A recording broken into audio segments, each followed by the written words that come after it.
In this devotional, I'm going to share with you 3 thoughts from Zechariah chapter 10, verses 1 through 5, where I'll ask the question, how will God restore his people?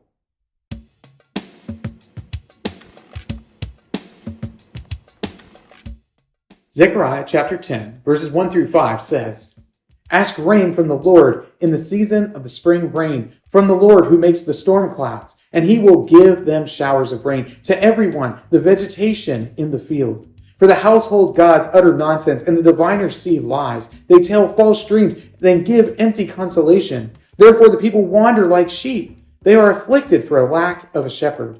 My anger is hot against the shepherds, and I will punish the leaders, for the Lord of hosts cares for his flock, the house of Judah, and will make them like his majestic steed in battle. From him shall come the cornerstone, from him the tent peg, from him the battle bow, from him every ruler, all of them together. They shall be like mighty men in battle, trampling the foe in the mud of the streets. They shall fight because the Lord is with them, and they shall put to shame the riders on horses." Zechariah is painting a picture of how the Lord is going to restore Judah and Israel. He's painting a picture from the Lord of just exactly what it is that the Lord is going to accomplish there with these guys who just came back from exile. When they came back, they had all sorts of excitement, all sorts of fervor, all sorts of energy about doing the work of the Lord, but things didn't necessarily go as easily for them as they had hoped. It wasn't so simple to enter back into the promised land and rebuild the temple and rebuild Jerusalem and rebuild their homes. It took a lot of work. And a lot of times that work would stall. And a lot of times their fervor would fall out. But the Lord promises that he is going to do this great and mighty thing of restoring Judah, of restoring Israel to their former glory.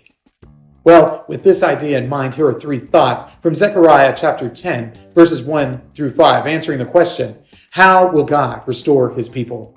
Thought number 1, future blessing. The Lord is going to restore his people by giving them the blessing that they need. What blessing do they need? They need the rain. They need the rain. Why? Because the rain makes the crops grow. And then what do you do with the crops that grow? Well, you can eat for one. And not only can you eat, you have some extra, so that way you can sell some so you can make a little money from these other fellows who want to eat your crops. It all comes from the blessing of the Lord who provides the rain. He's going to give them the rain that they need. He's going to give them the blessing that they need, so that way they can grow all the food that they need to survive. So that way they can make a little money, so they can continue in all of their projects and start to pull themselves up out of this dire situation they have found themselves in. You see, the Lord is restoring his people by providing them with the blessings that they require in the moment. A lot of times we want things to be nice and easy. We want things to be nice and quick. We want them to just go right ahead like that. But that isn't necessarily the way the Lord works. He provides the blessing of rain, and then over time you get the bounty of the crops. Thought number 2, faithless shepherds.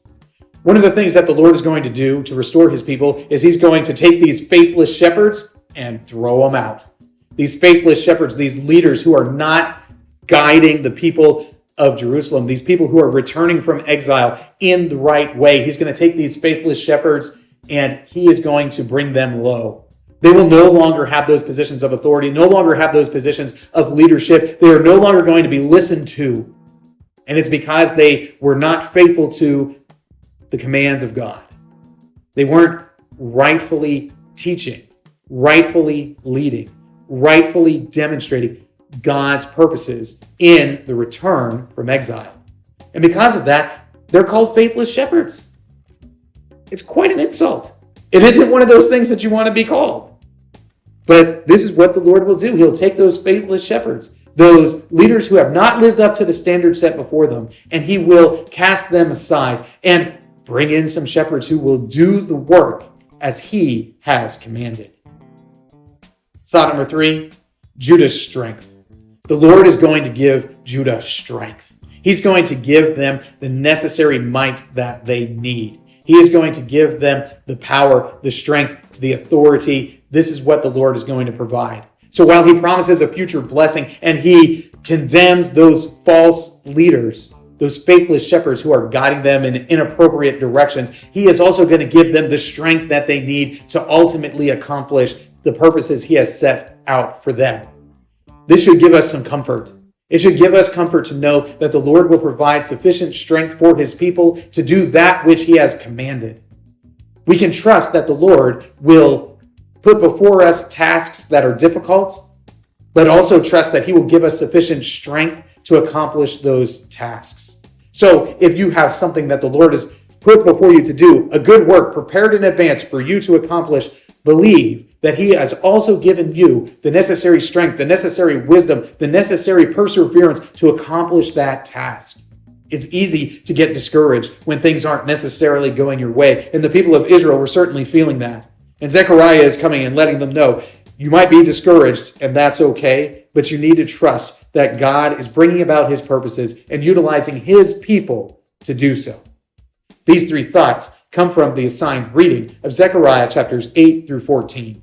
If you'd like to read through the Bible with me, you can do so by subscribing to this channel, by clicking on the link in the description, or by joining the Facebook group Through the Bible, where we are reading the text of Scripture together.